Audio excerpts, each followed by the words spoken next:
It's time to take command with former NFL tight end Logan Paulson and former Commanders beat reporter Craig Hoffman. What's up? What's happening? Welcome in. Take Command Podcast, Mailbag Edition here on a Tuesday morning. Logan Paulson there, Craig Hoffman here. Excited to answer more of your excellent mailbag questions. I'm getting a lot of questions these days, Logan. A lot of good ones coming in. HoffmanShow.com, on Instagram, Hoffman.sports. You got some at Logan_Paulson82. So that's where folks get them in. And we got some related bangers to start here. We actually had trouble separating these out into kind of two separate buckets, but we're going to do our best here. Yeah, no, I'm excited. These are some kind of fun technical questions, and it's always fun to kind of think about these. You're like, why is the NFL the way it is? And these questions kind of illuminate some of that. Yeah, we got some cool questions on AI and on like cash flow in the NFL. We're going to try to get some good guests on those because like I know some of the answers, but I'd like to get a better answer. So if those questions are ones that you asked or that interest you, know those answers are hopefully coming if we can get the right people on to talk about it. I did talk about AI in the NFL with Josh Kendall from The Athletic, who wrote a really good story on it. So if you guys want to check that out in the Hoffman Show podcast feed, anywhere you listen to this show or on my YouTube channel at Craig Hoffman, you can do that. But we start off with this question. It says, sup. I always love a good sup. Sup, Craig and Logan. First off, big fan of the Take Command Show and other content you create. Question about the recent topic on offensive play calling. And by the way, this is from Kevin on Instagram. What, if any, advantage is there to super complex, lengthy play calls from the offensive side? Why not just have plays be simple and short? Seems like it saves time and allows for less error in communication. I understand the need for audibles at the line and things like that, but seems like that could be pretty simple and short too. I don't get why coaches would put unnecessary pressure on an offense/quarterback to learn a super complex play call when it just seems to me, it just seems unnecessary. Would love any insight you both have here. Thanks, Kevin. Yeah, so this is a really good question, and I think it kind of goes to just offensive philosophy and like kind of I think one of the major differences, quite frankly, between college and NFL football. And so let's just start like with the beginning of that question, and then we can kind of get into some of the other elements. Like a long play call allows for a couple of things. One, it allows for formational diversity. It allows you to kind of designate who personnel-wise is in the field. Who is in a certain spot on the field. So like, a great example is when I was in Atlanta, it's like, we want Julio to be at the F. So we had a tag word at the beginning. It would be like 11 F. And then it was the formation, like double right, whatever. And so again, like that's adding verbiage because it gives us flexibility, and I do think that's something that you're always negotiating as a play caller and as a coordinator, and in any offense you're constructing. Is like another great example of this is like the Harbaugh system. Like they had this thing called like a perfect play, essentially. So they'd get to the line of scrimmage and they'd have this play called, and basically it was 3 cans based on the front and how it was spaced, right? And so that's a lot of words. And just real quick, for anyone who doesn't know, a can means you have, I know a lot of folks listening know this, but if you don't, a can is just a second, or in this case, a second and a third play. So if you hear the quarterback in the line of scrimmage going can, they're going to the second play they called in the huddle or the third play they called in the huddle. And so the quarterback gets to the line. Yeah, they had some different verbiage to get to that third play, but think about it. Like if I want to add a motion, like I need a word in there. Like I can't just be like, everyone talks about how the NFL is so diverse now in terms of motions and formations. Like that's verbiage. You know what I mean? That's all verbiage. So like a great example, like a simple example would be like, let's take the Julio example. Let's go Julio at F, right? So I go, hey, let's go Julio 11F, right? That's the personnel we're in, right? So that tells everybody on the field 11F, double right, F short. Let's go protection. Now we got to tell the offensive line what to do in terms of protection. Let's go 3 jet, F choice, and then we want to tag something on the backside. Let's say Y cat, right? So most concepts are half field reads. So like choice is a 2-man concept. Cat is a 2-man concept, right? There's very rarely that it's a full field progression. It's often installed that way. Like if we don't say anything on the backside of choice, like you're going to run this. But again, like I don't like that versus cover 4. And this team runs a lot of cover 4, and I need a different backside concept, right? Or I need a concept that's going to come into the quarterback's vision. So even just in that simple play, right? Guys running a choice, outside guys running to go. We want a short motion to digest the coverage a little bit. Like, it becomes kind of complicated, right? And so in the NFL, you have the flexibility because of time in terms of detailing all of these different rules. But I think, again, I started the conversation by saying it's an offensive philosophy thing. So there are disadvantages to that.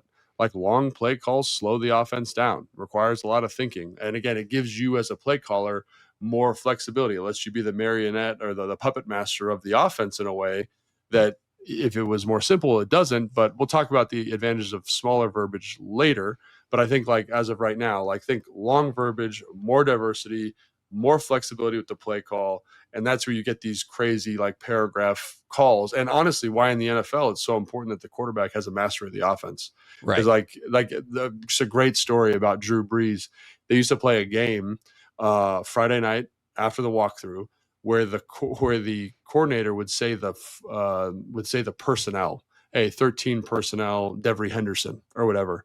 And there's 3 plays out of there, and Drew Brees could recite all 3 plays off of memory, no script. You know what I'm saying? Like, that's how detailed those guys are. And it does put a lot on the quarterback. And that's why those older offenses with Tom Brady, Peyton Manning, Drew Brees, Phillip Rivers, those guys had a lot on their plate because of the verbiage they were able to digest and how they were able to own that verbiage. But again, it gives you a lot of flexibility in terms of what you can get to. For sure. The best way I've always heard it described is like offensive football is like learning a language. And so, while the word seems silly to those of us who have never played NFL football, like, they actually make sense. Like, you could probably still be told a West Coast play from the Kyle Shanahan, Sean McVay tree of plays. And even if it's one you didn't necessarily learn, you could on a baseline draw it up. You might not know all the finer points of the install, how to bend a certain route. I mean, you probably figure it out because you're pretty smart. But like, you could probably be like, oh, we never had that in our offense, but I know what all those words mean. And so you figure it out. And so the mastery of the language for not just the quarterback, but for everyone involved becomes really, really, really important. But if you speak the language, it can work. On the other hand, if you are using shorter play calls, are there advantages that we'll get to? Yes. But on a baseline, you've actually switched kind of what it is. It now is a game of memorization. When I say peach, like, what a peach is. Like, what that piece of fruit looks like in the world. I don't have to explain. It's like kind of a little oddly fuzzy, but still delicious as long as it's ripe. It's a stone fruit. Like, I don't have to explain what a peach is. You're like, oh, it's peach, because you learned what a peach is when you were 2 years old or whatever old you were, however old we are when we learn what fruits are. And so if you are learning an offense and you have a play called peach, you have to remember exactly what peach is. You have to remember the motion. You have to remember the formation. You have to remember everything. And there are teams, I know, kind of at the peak of some of the Patriots offenses, they went down in certain packages to one-word play calls, and everyone had to know, hey, if we call circus, you better know what circus is, as opposed to having a play call that is long and verbose but descriptive, and that's actually what circus is. It just takes 4 times as long to call. Yeah, absolutely. And I'm, being one of the things that I'm really appreciative is obviously playing in the NFL, playing in college, and now having to install offenses. And you see the benefits and the drawbacks of both systems. Like, I think personally, like, I'm more familiar with the more verbose systems. Like, that's like kind of a characteristic of a West Coast offense. It's why you see more motions. It's why you see these shifts and different formations and different alignments and all these different things, right? Because they have all, and like, for example, a great example of this is like Kyle Shanahan. Everyone thinks outside zone, right? 18, 19 outside zone, the running backs attacking the outside leg of the play side tight end. But in that offense, you have probably 10 ways to run quote unquote outside zone. And the reason you can do that is because support means something different than Zorro, and Zap means something different than Zorro, and Zeus means something different than Zap. And, and you just kind of go down the list, and all of a sudden you're at, like, even just there, you're at 5 versions of outside zones that each one contains different rules and gives you flexibility to, in different ways, to block different fronts. And again, like, how much of that do you need? In the NFL, you can do it, right? It helps. It's helpful, right? Like, if they're in a 3-4, shoot, I don't want to run straight 18 because the tight end's going to be in a single block by himself. But if I say 18 Zorro and I'm going to give him help from the fullback, like, I like that play much better because we get a great double team on the 4-eye. Like, that, I've created angles for myself, and that's where the verbiage helps. If I'm trying, and this is where understanding the simplicity, I think, is helpful as a point of juxtaposition. So let's say I want to play fast. and I just want to call 18, right? And I know that aligns with a certain formation. Let's say it aligns with double right and it's 18. I can get to the ball quickly, and before everyone's set and before everyone's lined up, I can just let that thing rip. The problem is, like, you get bad looks sometimes. You get bad matchups. And there are, again, the speed is important. The dexterity is important. The confidence is important, because like that's another thing you're always negotiating, installing an offense, is as the verbiage goes up, it becomes overwhelming for people. Like even at the NFL level, like I remember going into game plans with Kyle where he'd have a long play call, he'd have a can and then an Oscar. Like, so that's 3 plays, right? So, oh, is he saying can? Is he saying Oscar? Okay, now what am I doing? And it really adds a lot of mental gymnastics, because not only are you thinking about the play, but you're thinking about the defense. Now, like if you look at air raid is a good example of like one word play calls. Like they'd be like red 10, red 11. Red is the formation protection, and 10 is the concept. Like that's it. That's what we're doing. And it allows you to play really fast. And then it allows you, because the play volume is so low, to make individual adjustments in that route concept. So let's say 10 is like a double post, right? I'm going to run. That's what we're running. We're not changing anything. We can't get to different formations. We can't get to different shifts. Like that's how we got to run it. I got to know how to run that versus cover 3, versus quarters, versus cover 2. But because the play volume's low and the play call is short, now I have to add flexibility in terms of how we run these routes based on different coverages. The guys got to know more in that way. And also they have to know the adjustments individually based on these things the defense are presenting. So I think there definitely are pros and cons to both. And you kind of want to walk that razor's edge as much as possible. Like I remember with Kyle, like we had an Apache package, right? Which was kind of like 2-minute, but not, where it's like kind of like what you're describing. It's like formation and then one word, and then everybody knew what the play was, right? It was like, hey, bunch right. And then it was like, whatever, Zorro. And you knew that it was Zorro, and you had to run it out of that look. And that really let us play fast and shrunk the play call. But you'd run into bad looks, and you're just kind of hoping that, hey, even though this isn't the best look, the speed of us being here is going to affect the defense, and we're going to get a positive play. So let's try to give an example here. We're like in our playbook that is now one play wide that you just said. And if we're using air raid language, it's red 10, and that is double right, double post, right? Yeah. Formation, double right. That's not actually the air raid play, but yeah, just for this. Yeah, just for this exercise, because I'm just trying to be consistent rather than trying to do whatever. But so red tells us not only is it double right, but it's, let's say it's 2-jet protection. Yeah, I don't even know if that makes sense, but sure. Like let's say that, so we know formation and protection, and then we have that.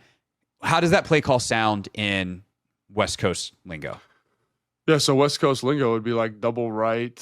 It's red, so I'm assuming it's right, and then be 3-jet because you want the back to go away and run a check burst away from the concept. So 3-jet, and then you'd say so double right, 3-jet, Skinner, and then you'd have another like maybe drive, or maybe what would you tag with Skinner? Hurricane, something like that. So or Zeus, something like on the other side where it's like a corner flat, or a corner across the field, so the posts you're clearing everything out away.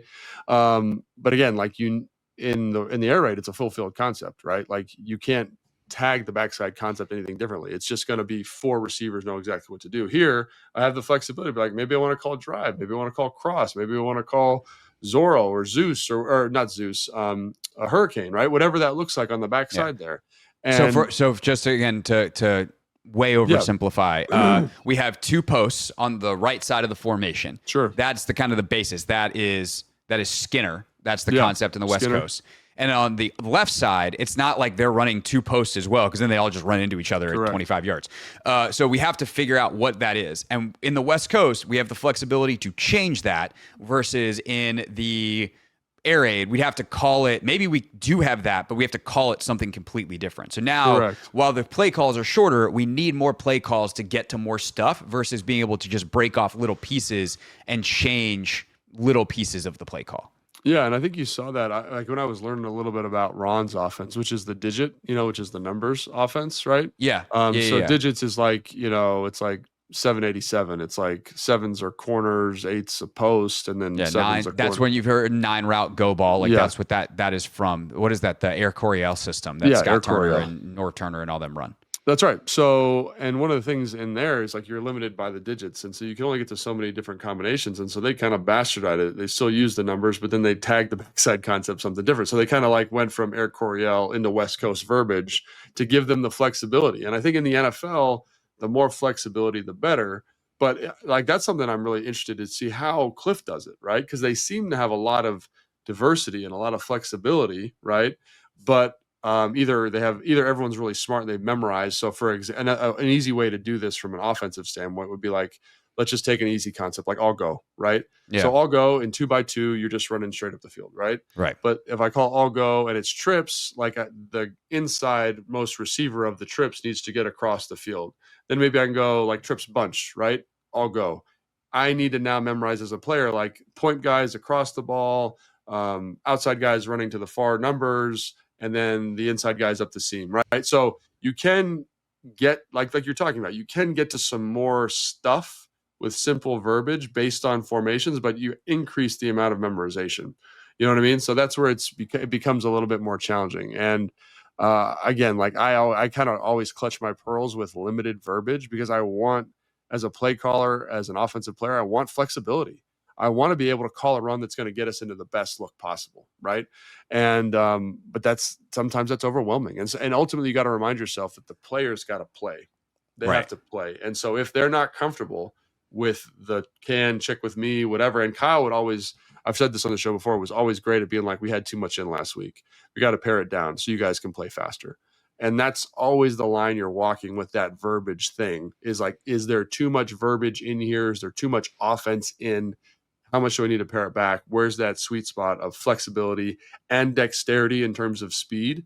And that's always something I find is really fascinating about, and it depends on the guys you got, depends on your coordinator, depends on the quarterback. And I think that's something interesting here with Kliff is that the verbiage, I think, is kind of an amalgamation of both, I would assume, but it kind of fits what Jaden did in college, which was simple. It's a simple, fast, spread-ish type offense. So I think it's probably a mix of both. Yeah, it kind of leaves me with a couple of thoughts to wrap here. First and foremost, like this is why your ability to be a teacher as a coach is so important. Oh my because God, yeah. if you can create not just if it stops being memorization and it starts being understanding, then it's like, oh, the point guy has to be here, the outside guy has to be here, because the players understand why it's happening, and if you understand why, you're going to execute it more. Because you would never do like there's sometimes that coaches watch players do stuff, and it's like, why would you do that? And it's like. Yeah.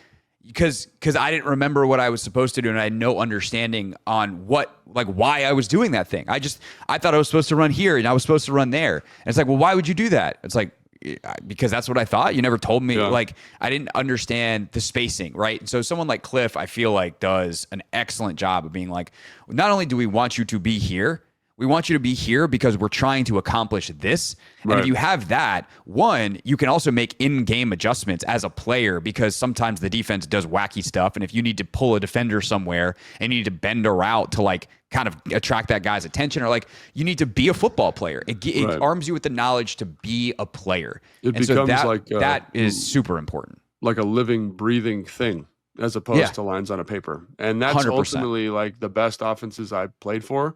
You know, like the third year under Kyle, like, or the, 2012, like I knew in game, right? Like, hey, we're running power. And it was because I had a lot of reps at it.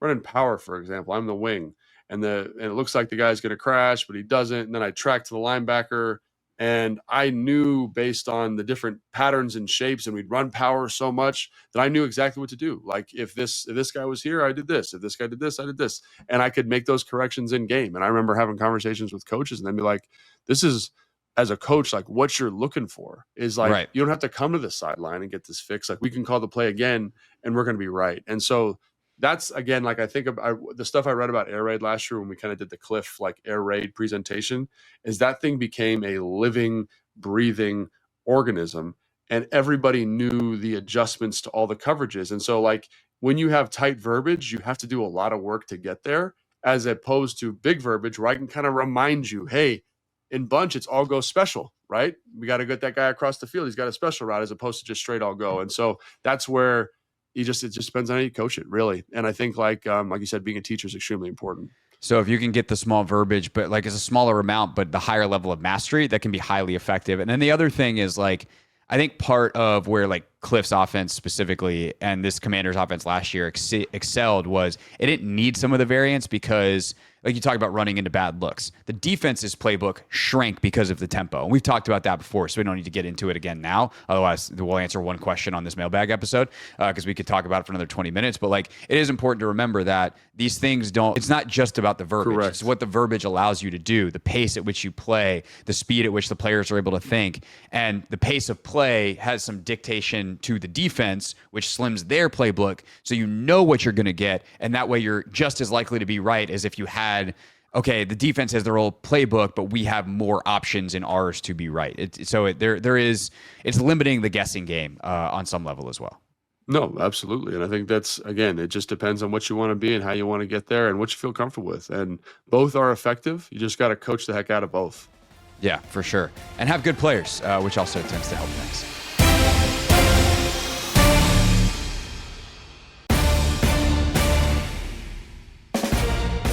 Take Command Podcast, Mailbag Edition. Craig Hoffman here, Logan Paulson there. We got two questions that go together, Logan, on shotgun versus under center, which obviously a big discussion point in the Commanders' offense the last 2 years. The first, part one, if you will, from John, who says, "Hey guys, love the podcast. Have a mailbag question stemming from throwback clips of games I'll watch from time to time. I noticed much more under center snap, straight back, drop back passes rather than throwing from the gun. I know this was the norm 20 plus years ago, but even 10 years ago, it was much more common. Other than marrying the run and pass on play action, are there any perks of straight drop back passing under center rather than the gun, as it seems like under center passing is slowly dying off? Is there anything teams can gain in timing and protection that they may not be as strong from the gun?" So that's part one, shotgun under center passing. Part two, this is from Michael in Monterey. "Hey, Craig, when discussing improvements to Jaden Daniels' game, I only hear about how great he is currently and any improvements would be negligible. While I agree he is a top 5 quarterback in the league, there's one glaring weakness I'm observing while rewatching these games. He is mostly taking snaps in the shotgun formation. Can you discuss how taking snaps from underneath the center can enhance the offense / Jaden's skill set, or whether or not this is a conducive strategy to what this offense wants to do? Thanks, Michael." So I would just say up front, I disagree that like Jaden has a weakness in that he is not taking snaps from under center. He has done it. And I also don't even know that, like, we're going to discuss the benefits and drawbacks of gun versus under center. So the idea of it being a weakness, I don't know that I agree with that, but it is a very interesting concept generally. And obviously within the Jaden Daniels, Kliff Kingsbury offense, Logan. So with that, preamble out of the way. Yeah, I mean, and honestly, we could probably talk about this for like 2 hours. Like, this is in the football community, like this is a big thing. It's not like a huge from a philosophy standpoint, it's interesting what it gives you, right? Yeah. So like, let's just start with under center, right? You get the ball in the quarterback's hands immediately, right? And he doesn't need to take his eyes off the defense, right? Because he's like locked in. The ball's snapping directly into his hands, right? So as I'm taking my drop, I can keep my eyes on the defense. I can keep my eyes on the safety, as opposed to a gun snap where my eyes have to track the football and then reestablish to the defense, right? Like, that's kind of at the core, the simplest thing. Now, then why would you throw the football so much at a gun?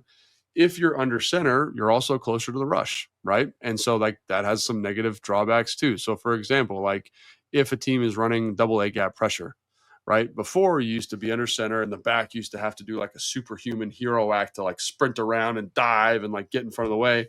And now you see a lot of teams just straight check the gun. Or we'll get in gun, we'll move the back up, and it allows us to get away from the rush a little bit better and allow us to establish the protection principles more clearly. That's like from a drop back passing standpoint. So I think the reason you see the gun stuff isn't so much because of the quarterback. Obviously there's a comfort level because that's the way the college game has gone. But right. I think what you're seeing is like it helps the protection more, right? Because we've already established distance immediately. And so I actually think in some ways, like some quarterbacks will say it's harder because again, they have to take their eyes off the defense. But at it from a passing perspective, to me, those are the pros and cons. And now there's so much more stuff we can talk about here from like a run game standpoint, but like we'll just start with that.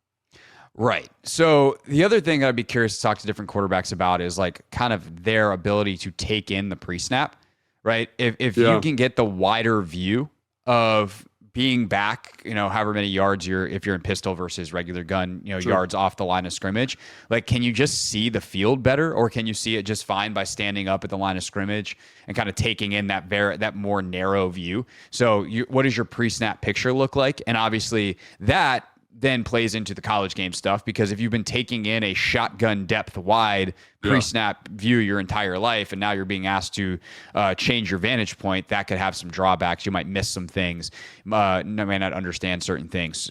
Could you always like go back and then walk up under center? Yeah, but depending on, going back to the last segment, the timing of your offense and all that kind of stuff, that gets complicated. I think the other big thing from gun versus under center is, in terms of drop back passing, the other obvious huge thing here is footwork.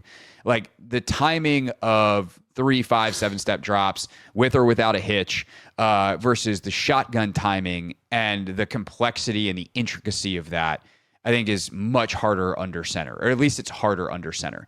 Part of that is the offensive line expects the quarterback to be a certain place. And if I tell you, you have to try to be 8 yards away from the center, and that's where your pocket, like the center of your pocket, is to set up, and you're just walking, like you're just a dude, and there's not actually rush. I'm just telling you, you have to like close your eyes and walk 8 yards.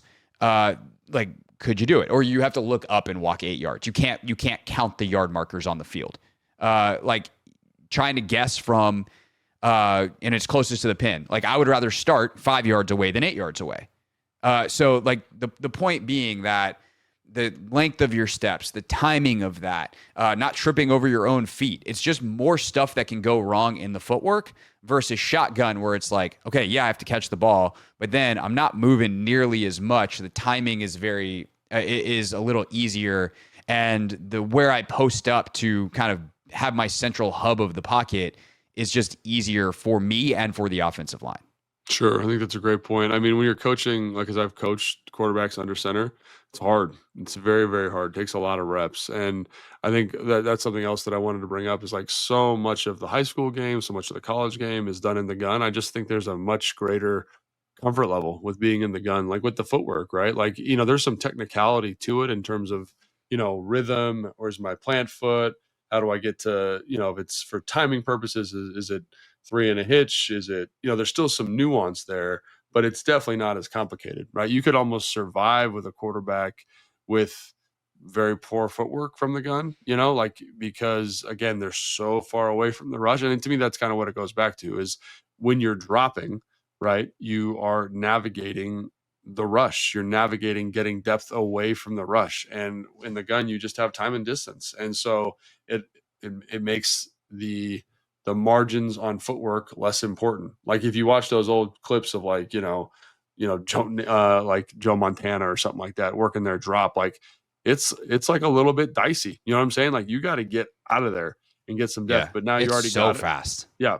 And so I think that's a great point. And then I think the other element that I think is important to acknowledge is just like how much flexibility now, because of the college game, you have from the gun.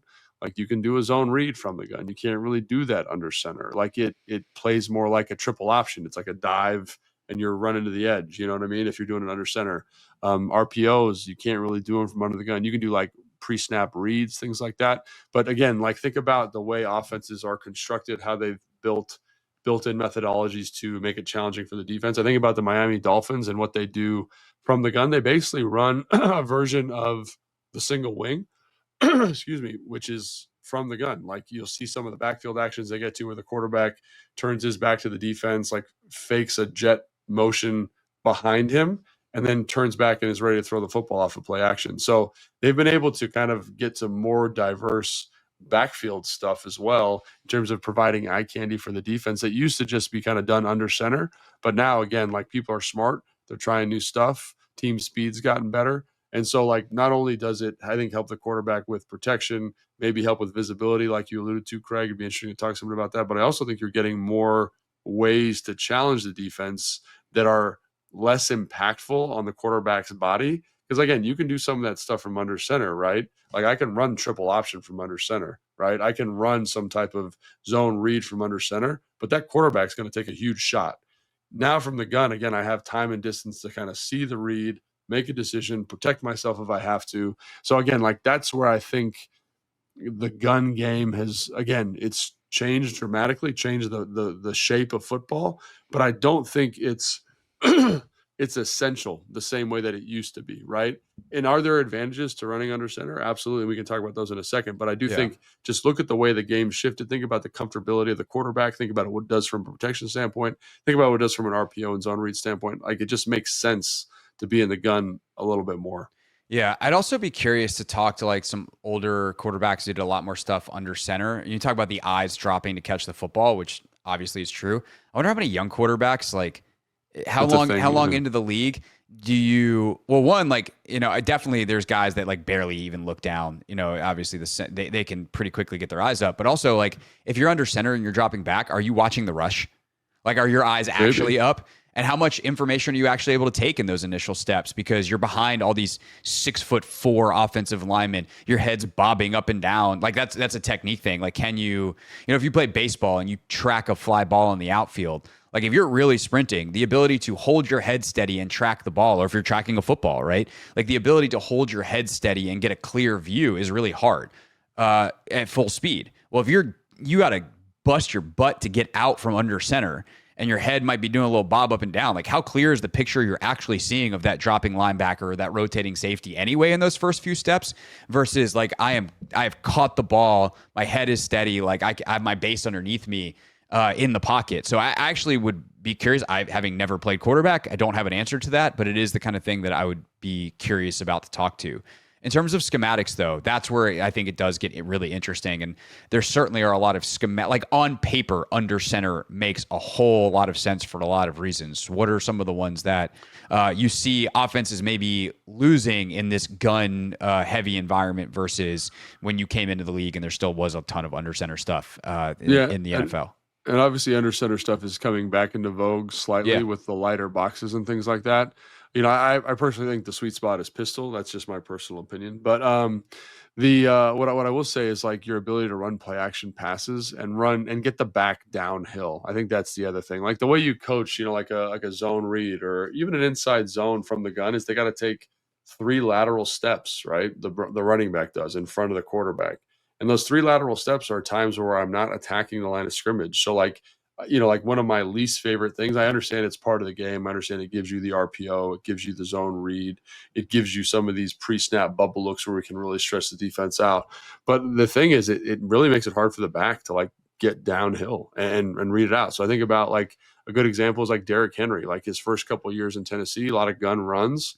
I think you see him as an ineffective player. And then as he gets to more under center, more outside zone, more Kyle Shanahan type stuff, Mike Shanahan type stuff, Kubiak type stuff with the outside zone, where he is in the dot at 7, attacking downhill, one cut runner. Like, I don't care if you get in the way of that dude and his shoulders are square, like he's falling forward for 4. So I do think it makes the run game significantly more efficient.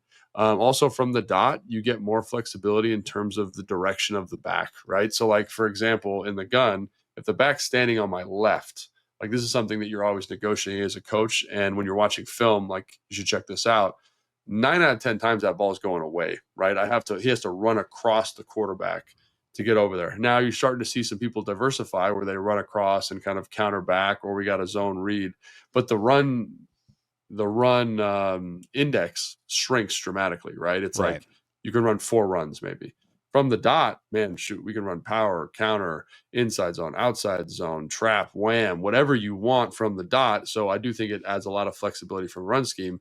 And then on top of that, like the play action stuff is so much better because the quarterback's turning his back to the defense. The ball is hidden. So now all of a sudden the defense can't disperse the way it needs to in coverage until it knows where the ball is at. And that's why, again, you see some teams now from the pistol or from the gun turning their back to the defense, again, to kind of find some of these wrinkles to kind of simulate the downhill running attack and the advantages it gives you from a play action standpoint. But again, it's not quite as good. So like, that's why to me, from the dot, under center, you get all of this flexibility, right? You get all of this kind of dynamism from a play action standpoint. And that's why I think it's still valuable. And I think, a lot of teams still utilize it. For sure. And I think that the play action boot game specifically for a quarterback like Jaden Daniels, like if you can get that edge, which it just has to be enough because he's so fast. Like what that gives you as a, okay, worst case scenario, the stuff that we want down the field isn't there, and Jaden's out on the edge running with a head of steam. Like, can we get 5 yards and have him scamper out of bounds? Like that's a successful play. So there's that element. And then I think the final piece that I'll say on this, Logan, is this is also why ball handling is so important. And this is very minutia, kind of skill stuff, but it's really, really important. And you see it when a guy's got it, the way he can manipulate a defense. I think like Lamar is excellent at this, and it really accentuates his skill set. Like he will turn his back on the defense and kind of give that, like, hide the ball in his stomach, empty hand, handoff, back is totally turned. And when that back that he's fake handing off to is Derrick Henry, if he can get that defense to bite and all of a sudden he sprints out to the outside, Jaden's done some of that stuff too. The ball handling on some of the jet sweep action, like Tua's ball handling is incredible. It's part of what makes that offense sing with him and why they're so bad when anyone else is running it. So is it as important as accuracy? Is it as important as, some of the other quarterback attributes that matter down in, down out? No.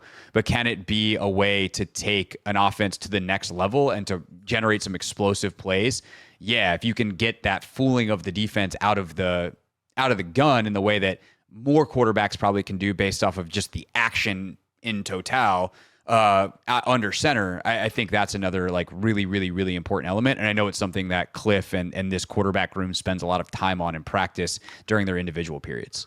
Yeah, like you said, and I think the thing is everyone says, oh, well, then we have to incorporate, like one of the guys was like, he's not under center, like he's not. Is that good. a weakness? Yeah, it's not a weakness. I just think you have to problem solve. If you want to be in the gun, you have to problem solve it. I think Miami's a great example. Like they're one of the more fun gun run teams to watch because of how good the ball handling is. There's a lot of trickeration associated to what they do just to get eyes in different directions, and that affects the play action pass. Like we talked about the motion over the top. I mean, they motion over the top.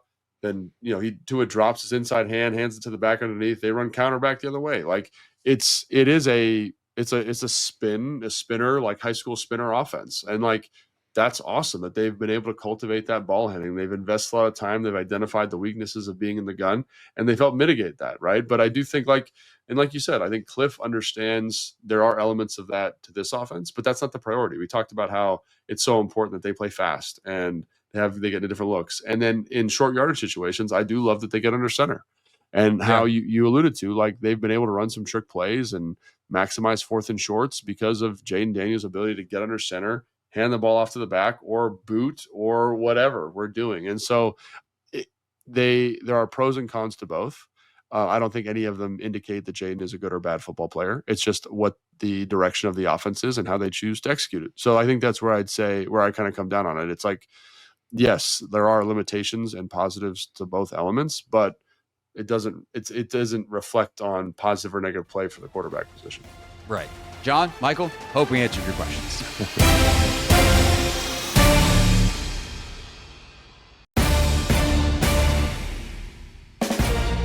Take Command podcast wrapping up here on a mailbag edition of the show. Craig Hoffman here, Logan Paulson there. And this one actually a YouTube comment, Logan. We got a request in the comments, and I think it's an interesting one to talk about. Spaffron4285 says, can you guys explain how you think confidence can affect a D lineman like Kinlaw? When I think of confidence being a factor, I usually think about the cornerback and wide receiver, but how can confidence play a role in other positions like D line? I mean, shoot, it's like one of the sneakiest things in sports, I think. Like you talk about it for receivers dropping balls, DBs when they don't play the ball well, offensive linemen too. Like I've seen that. Like that's been interesting. I've had interesting conversations with guys that are borderline Hall of Famers who say like, man, I just was not confident on this rep, wasn't confident with my hands. And so I think it's an extremely important factor. Like it's kind of silly. It's like, are you in a way it's silly, and I'm not saying the question's silly, but like people don't think about it. Like when the pitcher gets the yips, it's not like that they forgot how to pitch. It's like they're not confident. Like that's really what it is. That's why you got all these sports psychologists to kind of help people find this basic confidence. So like with a guy like Kinlaw, like if I get to the line of scrimmage and I'm like, I know I can beat this dude. I know I've got the trick in the bag, or he can't stop my bull rush. Like I don't care if he can stop your bull rush. Like, you're going to hit it with a confidence and a ferocity and a tenacity that's going to put that dude on his butt. And like, and maybe he gets you twice, but on the third time, you're going to get him and you're going to feel pretty good about yourself and your confidence is going to grow. So I think it's one of the kind of the sneaky, it kind of goes back honestly to the gun stuff we were talking about and the verbiage stuff. Like, half of that stuff you're doing is just to make the players confident and comfortable in the offense. And so they can play fast and execute. And so like with the defensive lineman, 1,000,000% important, with the long snapper, shoot, that's a one. Like, you don't think about it, but punters, kickers, like all those guys, if they waver in confidence in any capacity, like they're going to struggle big time. Yeah, I think on a baseline level, like athletes are human. Like all of us have had moments of supreme confidence and not very confident in any number of important or unimportant tasks. And think about how you felt in the moments where you were not confident versus you were confident. And that's kind of that. I also think specific to football is a full send sport. Of the three possible outcomes on a play, at least the way I'm thinking of it here, like for each individual, you can do the right thing well. I guess there's four. You can do the right thing well and decisively. You can do the right thing poorly. You can do the wrong thing well and decisively. Or you can do the wrong thing indecisively and poorly. Like, in a way, I'd rather have someone do the wrong thing confidently than the right thing indecisively. Because if I am, and like, is this flawed to an extent? Yes. See Dante Fowler on the Saquon Barkley 60-plus yard run to open the playoff game. He did the wrong thing decisively, and it messed everyone else up. But it actually would be worse if he kind of just hesitated and was in what happened on that play is a possible outcome, but that is actually more likely to happen than on someone being indecisive, especially at the D-line spot. You just get in other people's way. And if you're Javon Kinlaw and you maybe don't play the right gap, but you play the wrong gap decisively, you can still get a tackle for loss. Like, there's still a wider range of good outcomes. I would much, much rather have you do the right thing decisively. But in terms of like, hey, if you make a mistake, make it quickly, I'd rather have you do that than be like, oh, I took too long to figure out you got to the right place, but like it's 5 seconds too late. You kind of wound up doing the wrong thing anyway. Yeah, and I think Dante Fowler maybe is a good example, like more globally, is like some of his sacks. Like, he had a sack forced fumble versus the New York Giants, and like it's a play action pass, and he is like he does not care about he has studied the film, he identifies the stance, and he's like, I'm rushing the passer. And there is a confidence to that. Trusting what you see on film, knowing when to take your shot. Like with defensive linemen specifically, it's interesting. Like, I coach a couple defensive linemen in the NFL, and one of the things is like when you know the score, when you know that it's the time, trust your film study and go take your shot. And there is a confidence to that, right? A belief in yourself that like, when I see this, I'm going to make the play. And so some of the best pass rushers that I've ever played with are guys that were really good at identifying those moments and then not being afraid to take it. Right. And it might not be exactly what was coached on paper. Right. You might have backside contain and you're just like, I don't care. I don't think I'm going to need it. I'm going to go. I'm gambling a little bit here, and it's interesting. I was listening to Move the Sticks podcast with Daniel Jeremiah and Bucky Brooks. This was like 2 years ago, and Bucky was like, I was watching film. It was a preseason game, and I'm trying to make the roster, and I knew the formation, and I knew the route concept, and I wasn't confident enough to put my cards on the table and go make a play. I made the tackle; it was fine, but I could have had an interception, pick six, and made that roster. And I think like that's something to it, like when you're running a route in the red zone, like Jordan Reed, I think about him all the time with this. It's like, talk about confidence. Like, he's got inside leverage on a choice route. Everyone and their mom, every coaching point of all time is like, if that's the leverage, break out. And Jordan would throw that foot in the ground and break across that dude's face because he knew that he could do it. And I think like if you're even a little bit indecisive, you're going to get gloved up and it's not going to be a thing. Right. And so I think like that's where confidence for athletes, confidence in your ability, confidence in the situation, confidence in knowing that your preparation has led you to this moment is all incredibly important. And so for a guy like Kinlaw, like if I'm Ryan Kerrigan, if I'm Coach Tapp, and I can give him a couple of things like, hey, when this offensive lineman is in a 2-point and his hand is on his hip crease as opposed to his knee, it's a pass. And he trusts me and he's going to go get it. And I say, hey man, you know what? If it's a run, that's on me. You put your freaking chips on the table and go get it. Like, talk about the confidence that gives you as a player. Like, oh, coach has got my back and he's giving me this tell. I'm going to go get this thing. And I think about a guy of his physical measurables and his explosiveness.